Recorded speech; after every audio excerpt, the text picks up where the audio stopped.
on s'intéresse à une grandeur qui va caractériser à quel point on a réussi à grandir l'objet pour en avoir une image sympathique et utilisable. Alors, cette grandeur s'appelle le grossissement, à ne pas confondre avec le grandissement, qui concerne qu'une seule lentille. Donc le grossissement pour ce système optique, il est égal au quotient d'alpha prime sur alpha. Vous allez me dire alpha prime, alpha, on ne sait pas qui ils sont, donc on va quand même les présenter. Donc alpha, cet angle-là, c'est l'angle sous lequel on voit l'objet, sans dispositif, et ce qu'on appelle le diamètre apparent de l'objet. De la même manière, l'angle sous lequel on verra l'image s'appelle le diamètre apparent de l'image alpha prime. Alors mesurer des angles pour en faire le quotient, c'est pas hyper précis. Donc ce qu'on va faire, c'est plutôt passer à des distances.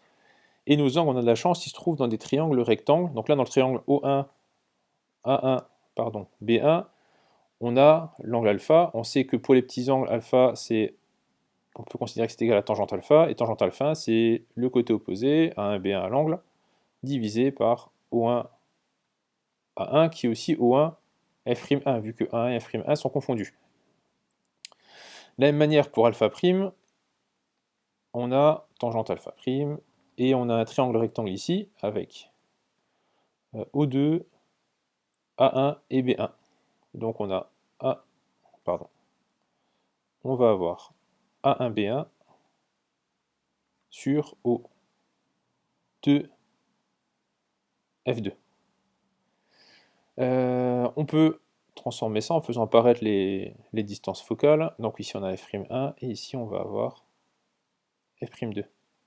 Alors vous le voyez rapidement, quand on fait le quotient d'alpha prime sur alpha, finalement on va avoir, donc alpha prime c'est A1, B1 sur F'2, et l'inverse divisé par alpha, ça va multiplier par son inverse, on va avoir F'1 sur A1, B1.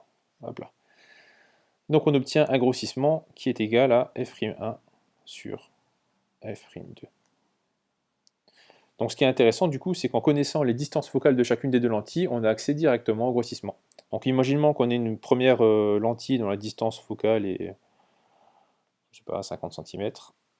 La seconde possède une distance focale égale à 10 cm. Et ben on va avoir un grossissement égal à 50 sur 10, soit 5, sans unité. Voilà pour le calcul du grossissement et son utilisation. Donc cette formule nous permettra aussi, connaissant le grossissement et connaissant une distance focale, de retrouver la valeur de la distance focale pour la seconde lentille et de retrouver du coup l'identité de la lentille. Amusez-vous bien.